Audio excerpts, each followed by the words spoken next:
Hi friends, welcome to my channel. నేను మీ విజయ పొందర. ఈరోజు mushroom gravy curry చేసుకుందాము. మష్రూమ్స్ని చిన్న ముక్కలుగా కట్ చేసుకొని పక్కన పెట్టుకోవాలి. నేను 2 దుంపలు తీసుకున్నాను, అవి కట్ చేసి పక్కన పెట్టుకున్నాను. అల్లం వెల్లుల్లి దంచుకొని పక్కన పెట్టుకున్నాను. ముందుగా స్టవ్ ఆన్ చేసి బాండి పెట్టుకొని బాండి హీట్ ఎక్కాక అందులోకి 4 స్పూన్ల మస్టర్డ్ ఆయిల్ అయితే నేను వేసుకుంటున్నానండి.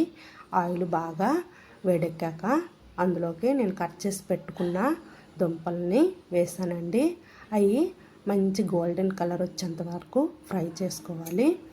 ఫ్రై అయిన తర్వాత వేరే బౌల్కి తీసుకున్నానండి. తీసుకొని అదే బాండీలోని ఈ మష్రూమ్స్ కూడా వేసి వేయించుకుంటున్నాను. అది అలా ఉంటుండగానే నేను గ్రేవీ కోసం ఒక మిక్సీ జార్ తీసుకున్నాను. అందులోకి కొన్ని జీడిపప్పులు, ఎలాచీ 2, దాల్చిన చెక్క వేసి కొంచెం వాటర్ పోసి మిక్స్ చేసుకొని పక్కన పెట్టుకున్నాను. ఈలోపు మష్రూమ్స్ మంచిగా ఫ్రై అయిపోయినాయి. అవి తీసేసుకున్నానండి బౌల్లోకి. అదే బాండీలోని 4 స్పూన్ల ఆయిల్ పోసుకున్నాను. ఈ కూర కొంచెం ఆయిల్ ఎక్కువే పడుతుందండి, గ్రేవీ కదా బాగుంటుంది. ఆయిల్ హీట్ ఎక్కాక అందులోకి ఆవాలు, జీలకర్ర, తేజ్పత్తా ఇంకా దాల్చిన చెక్క తీసుకున్నాను. మంచిగా ఫ్రై చేసుకున్నాను. అలాగే చిన్నగా కట్ చేసిన ఉల్లిపాయలు కూడా తీసుకున్నానండి. ఆ ఉల్లిపాయలు ఎగుతూ ఉన్నప్పుడు అందులోకి పచ్చిమిరపకాయలు వేసుకున్నాను. ఆ తర్వాత వేయిస్తూ కరివేపాకు వేసుకున్నానండి. ఈ మంచి కలర్ వచ్చి బాగా వేగిన తర్వాత ఇందులోకి మనం కొంచెం సాల్ట్ వేసుకుంటే తొందరగా వేగుతాయి. కరివేపాకు కూడా వేసుకున్నానండి. మంచిగా వేగేంత వరకు కలుపుకొని వేయించుకోవాలి. అందులోకి నేను అల్లం వెల్లుల్లి కూడా తీసుకున్నాను, వేస్తానండి. అల్లం వెల్లుల్లి పచ్చివాసన పోయేంత వరకు మనం వేయించుకోవాలి. అది పచ్చివాసన పోయిన తర్వాత నేను అందులోకి టమాటాలు వేసుకున్నానండి. వేసుకొని మంచిగా వేయించుకొని ఇందులోకి నేను కావలసిన ఇంగ్రీడియంట్స్ ఇప్పుడు వేస్తున్నానండి.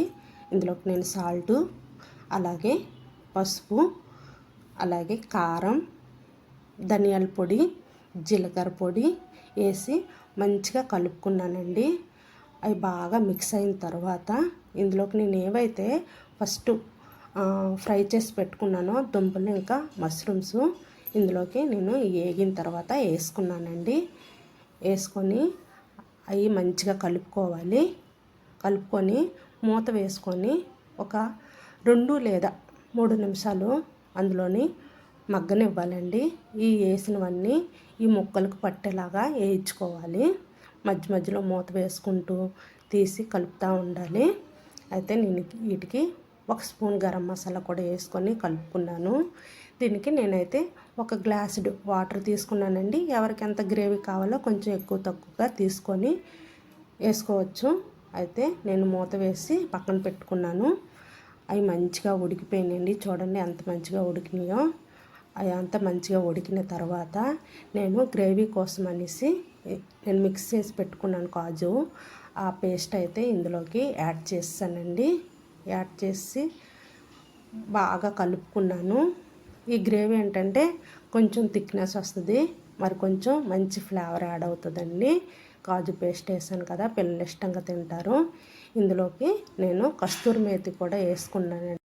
మీ దగ్గర కొత్తిమీర ఉంటే చిన్న ముక్కలుగా కట్ చేసి వేసుకోండి, బాగుంటుంది. నా దగ్గర లేకుండా కస్తూరి మేతి వేసుకున్నాను. అంతేనండి.